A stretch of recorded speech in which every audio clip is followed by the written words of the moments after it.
Hello and welcome to this edition of News Today. Without delay, take a look at the headlines first.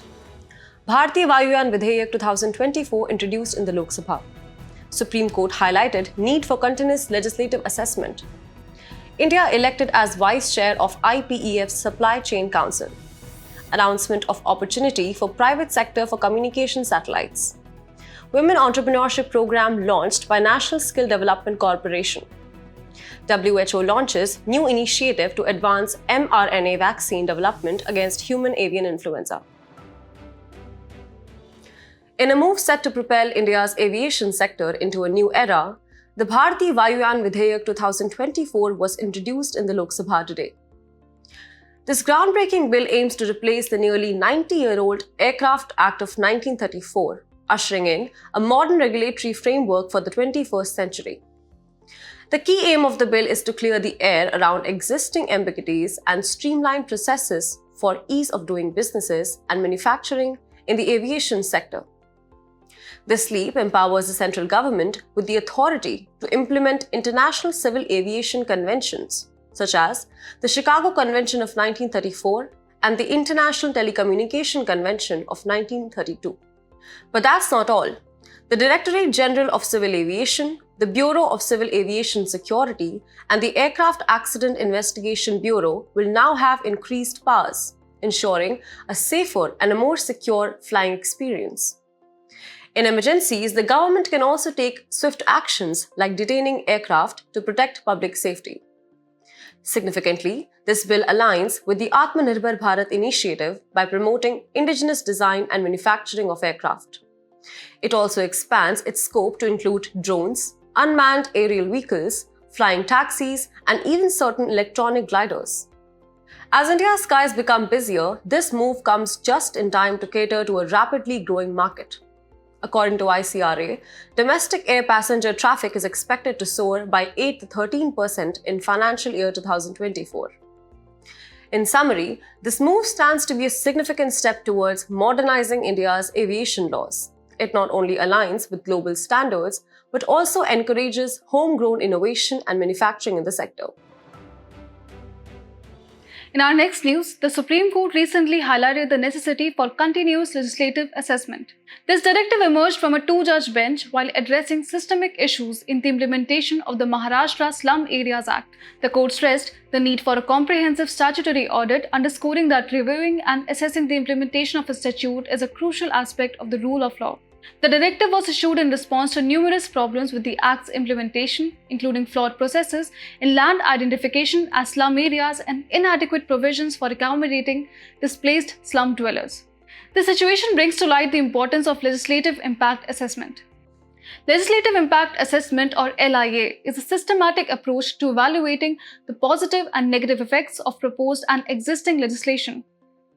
It involves components such as problem identification, exploring alternatives, comparative analysis, stakeholder consultations, socio-economic analysis, impact assessment, and reporting. Implementing LIA in India is crucial for several reasons.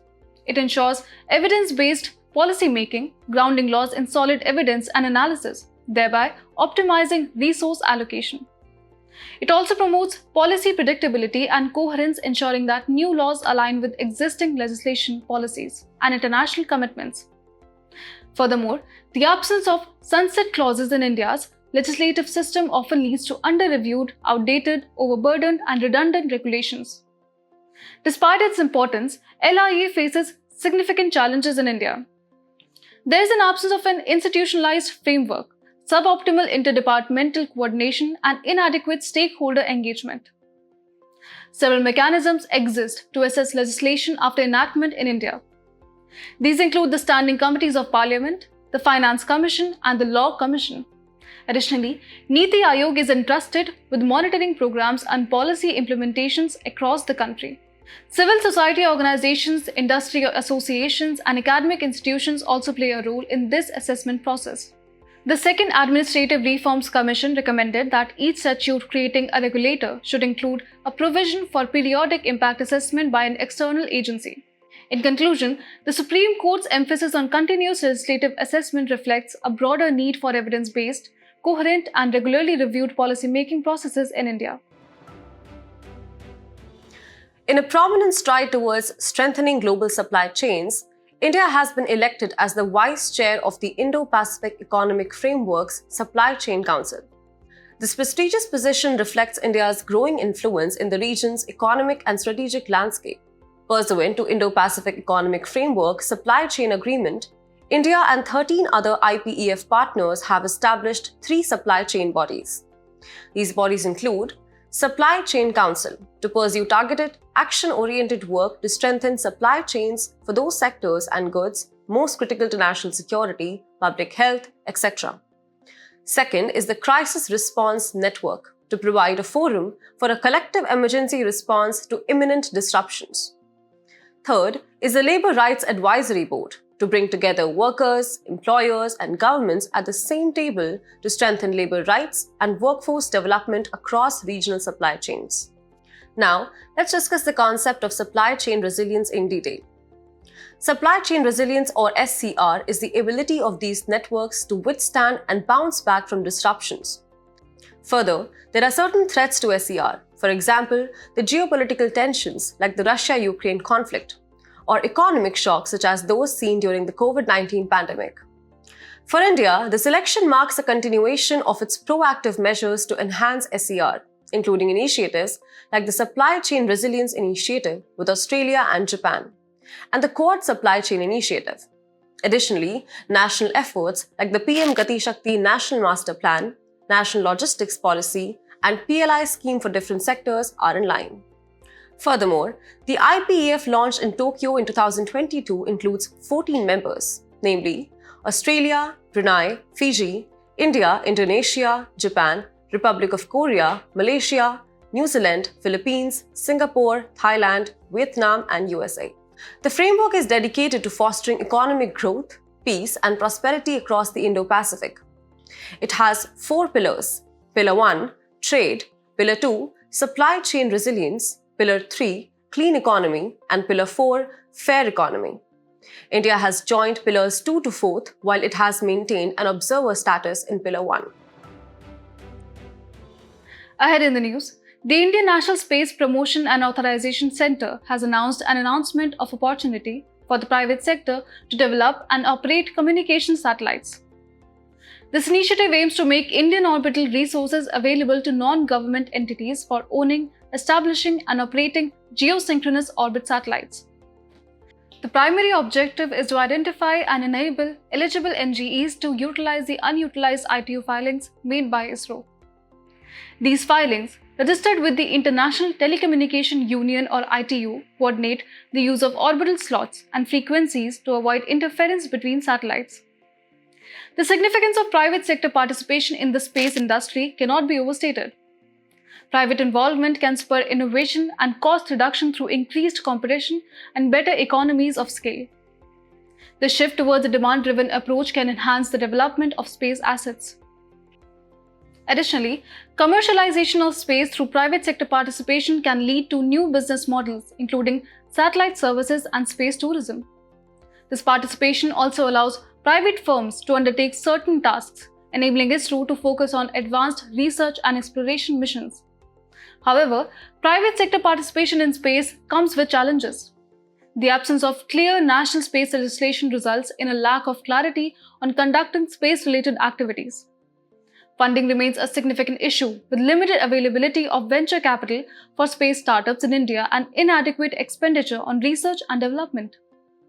Other challenges include the increase in space debris, navigating compliance and liabilities under international conventions, and ensuring regulatory adherence. To encourage private sector participation, several steps have been taken. Foreign direct investment is now allowed up to 100% in space sectors like satellite manufacturing and operation. In space, established in 2020, serves as a single window independent nodal agency responsible for promoting, enabling, authorizing, and supervising various space activities of NGEs. Furthermore, the Indian Space Policy 2023 enshrines a holistic approach to encourage and promote greater private sector participation in the entire value chain of the space economy. In conclusion, this announcement marks a significant step in India's efforts to foster a robust and dynamic space sector. In a landmark move to uplift and empower women entrepreneurs, the National Skill Development Corporation has launched the Women Entrepreneurship Program. This ambitious initiative aims to equip 25 lakh women with skills, knowledge, and the resources they need to turn their entrepreneurial dreams into reality. Partnering with the National Institute for Entrepreneurship and Small Business Development, the program offers free online self-learning courses through the Skill India Digital Hub. These courses, developed under the Ministry of Skill Development and Entrepreneurship, cover a wide range of topics from business management to financial literacy, providing comprehensive support to aspiring women entrepreneurs. NSDC, a not-for-profit public limited company, is committed to fostering an inclusive and dynamic entrepreneurial ecosystem. The significance of women entrepreneurship cannot be overstated. Economically, it holds the potential to create around 170 million jobs, according to Niti Aayog. It could boost India's GDP by 1.5% as per the World Bank. Socially, it empowers women by breaking gender norms and stereotypes, providing enhanced education, awareness, and networking opportunities. Politically, it fosters strong women agency and advocates for policy changes. Culturally, women entrepreneurs contribute to preserving and advancing India's rich heritage in traditional crafts and arts. However, the journey is not without its challenges. Women entrepreneurs often face a gender gap in accessing finance, socio-cultural barriers, and the dual burden of balancing work and traditional roles. Additionally, issues like literacy gaps, workplace safety, and access to advanced technology continue to pose obstacles. To tackle these challenges, several initiatives have been introduced, such as Mudra loans, which offer collateral-free loans of up to Rs 10 lakhs for women, Stand Up India for financing women entrepreneurs, and the Trade-Related Entrepreneurship Assistance and Development Scheme that provides funding through NGOs. Niti Aayog's Women Entrepreneurship Program also plays a crucial role in this landscape. Moving ahead in the news, the World Health Organization has launched a groundbreaking initiative to advance mRNA vaccine development against human avian influenza, specifically the H5N1 strain. This initiative aims to accelerate the development and accessibility of H5N1 messenger RNA or mRNA vaccine candidates, particularly for manufacturers in low and middle income countries. This initiative will be carried out through the WHO's mRNA Technology Transfer Program. This program will supplement the ongoing efforts under the Pandemic Influenza Preparedness or PIP framework, which aims to improve and strengthen the sharing of influenza virus with human pandemic potential and to increase LMIC access to vaccines. By promoting vaccine equity and preparing for future pandemics in a decentralized manner, this initiative holds significant promise. So what exactly is mRNA vaccine technology? mRNA vaccines work by introducing a piece of mRNA that corresponds to a viral protein, usually a small piece of a protein found on the virus's outer membrane. mRNA is a genetic molecule that contains instructions or a recipe directing cells to make a protein using the body's natural machinery. This mRNA prompts cells to create viral proteins, which then triggers the immune system to produce antibodies and enhance immune response. For example, the mRNA vaccine for COVID-19 directs cells to produce copies of a protein on the outside of the coronavirus known as the spike protein. This process effectively trains the immune system to recognize and combat the actual virus if the body is exposed to it. Wrapping up, let us also have a brief look at the process of mRNA vaccine. The mRNA vaccine development begins with the synthesis of mRNA that encodes the information of the spike protein of the virus. Once synthesized, the mRNA is packaged into lipid nanoparticles. This vaccination, when administered to individuals, triggers an immune response leading to production of antibodies. In conclusion, the WHO's new initiative is a crucial step towards global health security, ensuring that even the most vulnerable populations have access to life-saving vaccines. In today's Place in News, we will talk about Mozambique with its capital, Maputo. It is in news as the import of tur dal by India has been resumed from the Nacala port in Mozambique post-disruption.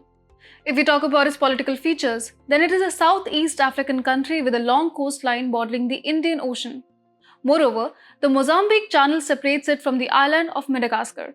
It shares its borders with Tanzania to its north, Malawi and Zambia to its northwest, Zimbabwe to its west, and South Africa and Eswatini to its southwest. Looking at its geographical features, its major rivers are Zambezi, the largest river, and Limpopo. Both these rivers empty into the Indian Ocean. And lastly, the river Ruvuma.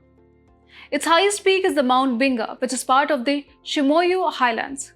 Its resources include gold, emeralds, copper, iron ore, and bauxite. As we conclude today's main news, let's take a look at some quick updates. Recently, a breach of privilege notice was moved in Rajya Sabha against the Union Home Minister. If a member believes that its privilege has been breached or misused, a motion or complaint can be raised to the chairman or speaker. Article 105 deals with powers, privileges, etc. of the Houses of Parliament and of the members and committees.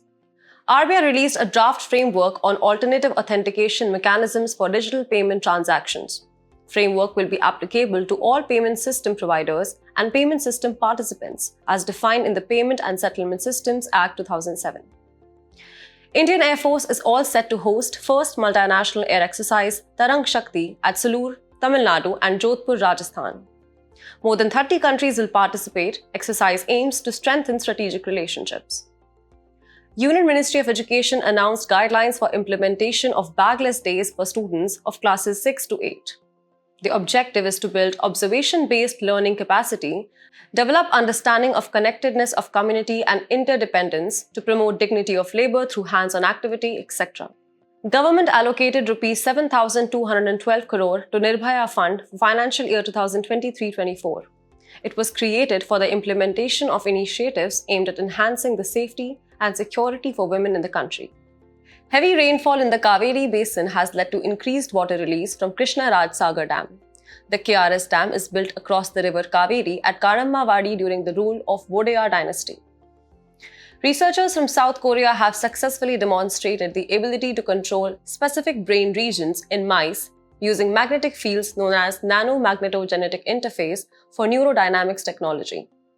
As per a study, Alzheimer's drug Leqembi slowed disease progression in patients over 3 years. Leqembi is an antibody intravenous infusion therapy that targets and removes beta amyloid from the brain.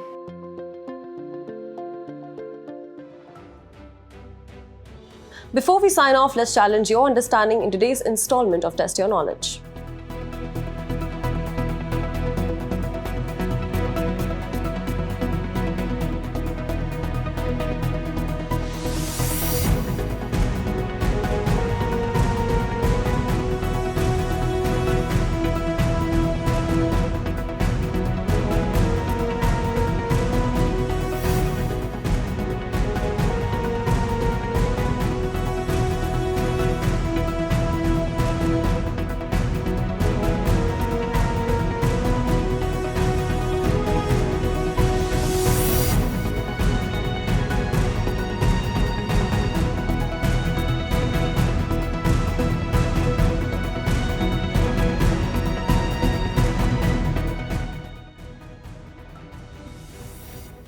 Thank you for joining us. We hope you found this episode of News Today engaging. For the solutions to the quiz and to access the PDF version, visit the links in the description below.